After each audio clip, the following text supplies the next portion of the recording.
Bonjour Pierre Rabhi. Bonjour. Vous êtes une des grandes consciences de notre siècle. On est très heureux de vous accueillir aujourd'hui sur le plateau de TV5 Monde. Vous êtes pour la révolution des consciences, pour sauver la planète. C'est le combat de toute votre vie. Et quelle vie, j'allais dire. Aujourd'hui, c'est les chants des colibris. On va parler de ces mouvements, de ces centaines de milliers de personnes qui se mobilisent à votre initiative pour sauver la planète. On peut sauver la planète, Pierre Rabhi? Bien entendu qu'on le peut, mais à la condition évidemment de changer en quelque sorte ce qui détermine aujourd'hui l'ordre du monde. Si on ne fait pas le changement fondamental de l'ordre du monde, on ne changera rien du tout. Oui, mais c'est quoi le changement fondamental de l'ordre du monde? C'est déjà prendre conscience que nous avons une chance inouïe de vivre sur cette planète, qui est une oasis magnifique au milieu d'un immense désert astral et sidéral. On a beau avoir des projecteurs sur l'espace, on ne découvre rien d'aussi beau. Donc nous avons une planète qui est magnifique. Cette planète, elle date, enfin, quand on fait un ratio temporel, sur 24 heures. Bon, elle s'est préparée, et nous sommes advenus il y a à peu près 1 minute et demie à 2 minutes. Sur toute cette disons, aventure de la planète elle-même. Donc, nous sommes arrivés très tard, et finalement, notre avènement pose problème. Nous venons de commettre un ouvrage avec mon ami Jean-Marie Pelt, qui vient malheureusement de nous quitter. Il avait fait une rétrospective sur comment la vie s'est organisée sur Terre. Parce que c'est quand même un miracle. Elle s'est organisée sur 2 principes, l'associativité et la coopération. Ce sont 2 éléments fondamentaux qui en fait donnent la vie et maintiennent la vie. Oui. Et ensuite, il m'a laissé un peu la patate chaude. Qu'en est-il du phénomène humain, comme dirait Teilhard de Chardin? Le phénomène humain, malheureusement, a intégré dans cette logique de la coopération la dualité. Et l'être humain a amené la dualité, non seulement humain contre humain, à travers les religions, les croyances, les idéologies, les races, etc., dualité générale, et ensuite, et après, une dualité à l'égard de la nature elle-même, à laquelle il doit la vie.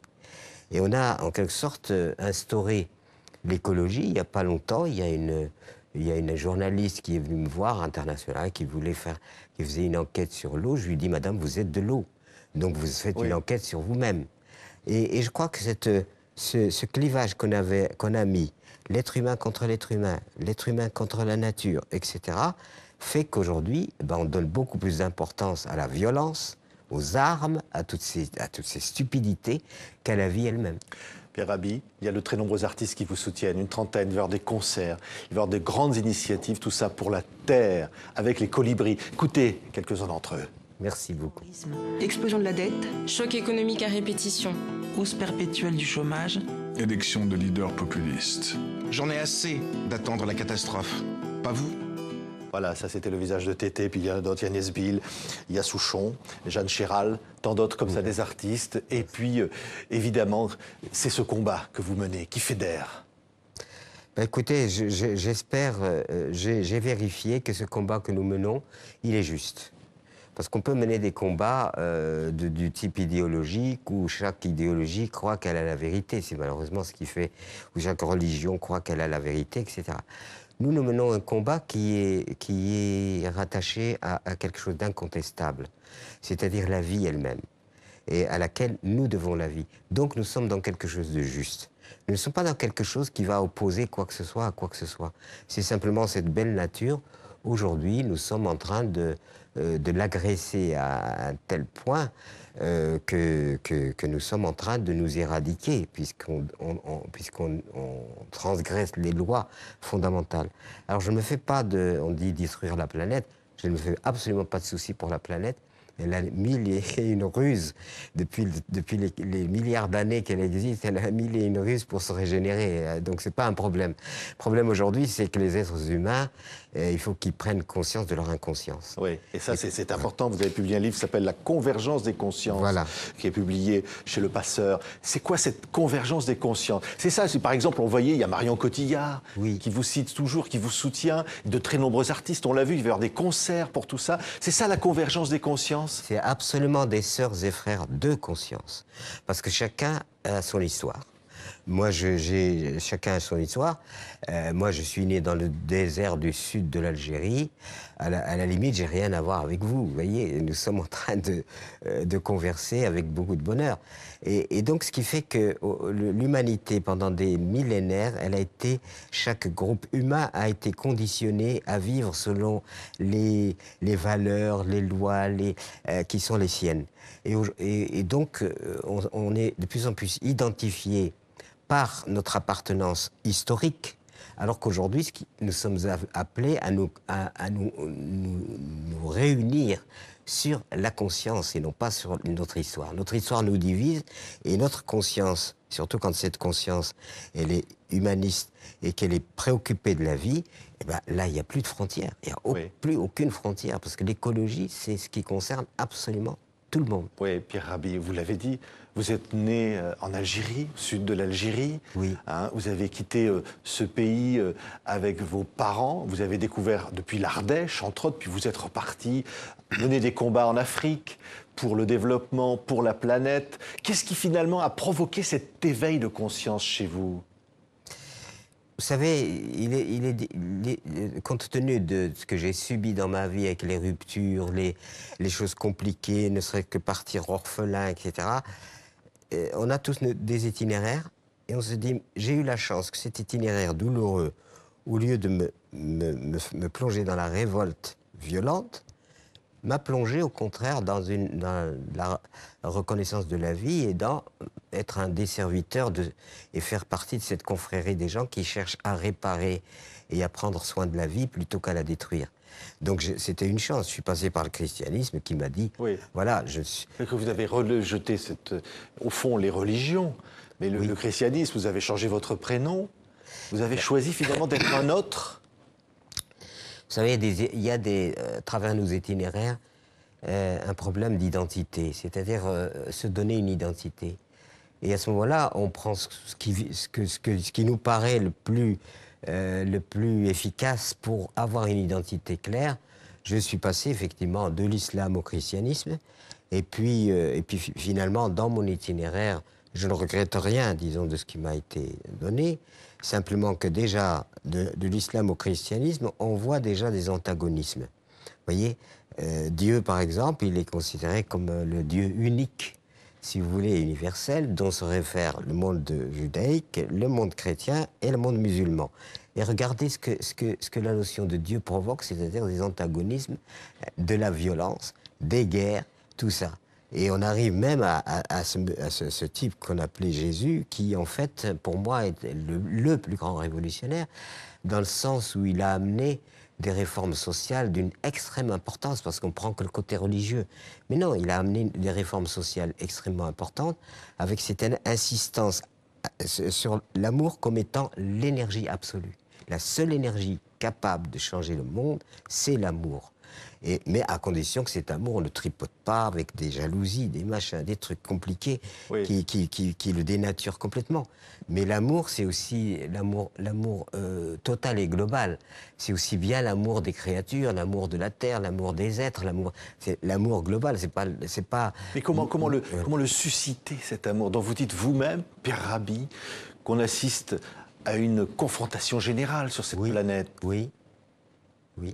Ben oui, parce que tant que nous ne serions pas délivrés de la peur fondamentale, une des peurs fondamentales de l'être humain qui fait qu'il est très angoissé, c'est qu'en fait, nous savons que nous ne sommes là dans cette réalité que provisoirement.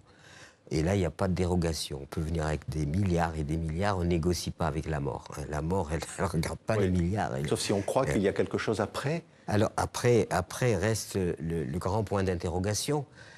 Notre corps s'arrête de fonctionner. Ce que ce corps a hébergé, cette conscience, etc., est-ce que cela est périssable ou non? Peut-être que ce qui nous a fait dans notre intériorité n'est pas périssable. Peut-être que ça joue... Mais ça, c'est des points d'interrogation. Oui. Voilà. Et de même, certaines périodes de ma vie, je me suis beaucoup posé de questions sur le sens de la vie. ben, je me suis rapproché beaucoup des philosophes. Sauf que les philosophes ne s'entendent pas. Et puis on arrive à M. Socrate, qui lui dit « tout ce que je sais, c'est que je ne sais rien ». Moi, c'est ça. Oui. Vous êtes rendu compte, aujourd'hui, Pierre Rabhi, après toutes vos recherches, après tous ces livres fondamentaux, après être ce que vous êtes, c'est-à-dire reconnu dans le monde entier, que vous ne savez rien, vous? Mais honnêtement, qu'est-ce que nous savons? Alors on me dit, oui, qu'est-ce que nous savons? Alors nous avons évidemment un équipement cérébral relativement puissant, qui nous permet de faire voler des avions, de faire, voilà, tous les miracles que nous faisons, qui deviennent mirages d'ailleurs, tous les miracles que nous faisons dans la technologie, etc., peuvent évidemment donner une mesure assez importante de nos capacités. Mais le problème de l'humanité, c'est qu'elle a énormément d'aptitudes, mais pas d'intelligence. Parce que si nous étions intelligents, nos aptitudes serviraient à apaiser le monde. Pourquoi fabriquer des armes et continuer à s'entretuer? Ça coûte très cher. Je veux dire, ça me paraît totalement absurde que de dépenser tant d'argent à fabriquer de quoi nous entretuer. Mais parce que l'homme est un loup pour l'homme, encore aujourd'hui? Parce que l'homme a peur, voilà. Et c'est les peurs qui font qu'il y a une division. Et cette division, évidemment, la peur suscitée par cette division fait qu'on ne regarde même pas l'autre comme un... Déjà, dès l'éducation, moi je ne suis pas d'accord pour qu'il y ait une compétitivité dans l'éducation. Que dès tout petit, il faut être le premier, il faut être le meilleur, il faut écraser le voisin, il faut être le... Et on commence déjà dans cette pépinière où des âmes innocentes sont rassemblées, l'enfant est beau partout, où que vous alliez. Quand vous regardez un enfant, qu'il soit asiatique, africain, qu'il soit n'importe quoi, vous regardez quelque chose de merveilleux et de beau. Pourquoi cet enfant rentre dans le tourment petit à petit? Parce qu'on lui dit, il faut que tu domines, il faut que tu sois le premier, et allons-y, déjà la compétition. Et oui. À partir de ce moment-là, l'angoisse de ne pas réussir, la vision de l'autre comme étant l'antagoniste, et on est mal parti. Et il y a aussi un secteur qui est vraiment à réformer, c'est que les femmes sont subordonnées sur l'ensemble de la planète. Le féminin est subordonné. Alors que le féminin, avec le masculin, constitue les deux éléments indispensables disons, voilà, l'équilibre. L'équilibre féminin et masculin, c'est d'ailleurs ce qui donne la vie. C'est-à-dire que, bon, on a beau chercher des trucs, enfin, on perd son temps. Vous avez d'ailleurs dit que vous n'êtes pas d'accord avec la procréation médicalement assistée. Je ne sais pas ce qu'on appelle la procréation médicalement assistée. La procréation fait partie de toute façon de la dynamique de la vie. Et la nature est tellement maligne qu'elle nous fait procréer dans le plaisir et non pas comme un devoir, etc. Je pense que moi, je m'en tiens simplement à dire, mais ce qu'a fait la nature est parfait. Bien sûr, il faut... La science peut aussi contribuer à améliorer les choses. La science. Alors la science positive, oui, parce qu'il y a une science qui, évidemment, il ne faut pas nier ce qu'elle a apporté, les apports, etc. Aujourd'hui, on peut faire de la chirurgie, on peut faire des choses. Tout dépend de ce que la science, quel esprit a guidé la science. Mais la science, elle a fait aussi des missiles, des chars d'assaut, des bombardiers et la bombe atomique. Donc la science, moi je ne me prosterne pas devant la science. C'est simplement, quand la science est positive, bien entendu, bravo, on évolue. Mais quand la science est négative, eh bien on régresse. Voilà. Et j'aime beaucoup cette photo de Einstein, la langue dehors. Moi, je trouve que c'est la plus grande expression d'Einstein, c'est de se faire photographier la langue dehors. C'est-à-dire que tout est relatif, finalement. Tout est relatif, et il ne faut pas nous prendre pour plus que nous sommes. Nous sommes périssables, nous sommes... etc. Bon, voilà, il faut... Mais la Terre aussi est périssable. Ça, c'est quand même... La Terre-planète est périssable. Et elle ne reviendra pas, oui. À terme, parce que dans les lois même des géologiques de la Terre et biologiques de la Terre, évidemment, elle a aussi sa propre finitude. Mais ce n'est pas pour demain. Il y en aura eu des fleuves d'êtres humains qui auront disparu avant que la Terre elle-même devienne une planète morte. Merci beaucoup, Pierre Rabhi. La convergence des consciences, donc votre dernier livre, et puis surtout ce chant des colibris, l'appel du monde de demain avec une trentaine d'artistes, 250 000 sympathisants, une tournée, des spectacles, et qui vont mobiliser comme ça. Parce que vous croyez quand même que les choses peuvent changer. Vous y croyez, vous êtes optimiste. Ni optimiste ni pessimiste, je pense que c'est une question d'intelligence. Si l'humanité devient enfin intelligente, elle s'en sortira. Si elle continue à être comme elle est, violente et donnant de l'importance à la mort plus qu'à la vie, elle s'éradiquera elle-même. Je suis ni optimiste ni pessimiste. Je travaille à mon petit niveau comme un colibri.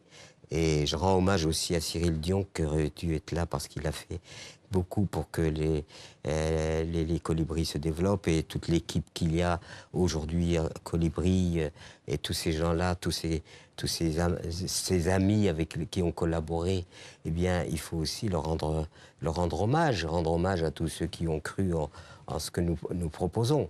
Donc voilà, donc la capacité de régénérer et de changer, nous l'avons, mais à la condition que le paradigme ne soit pas gagner de plus en plus d'argent et détruire toute la planète au nom de Mammon, au nom de ce dieu Mammon. C'est ça qui est stupide.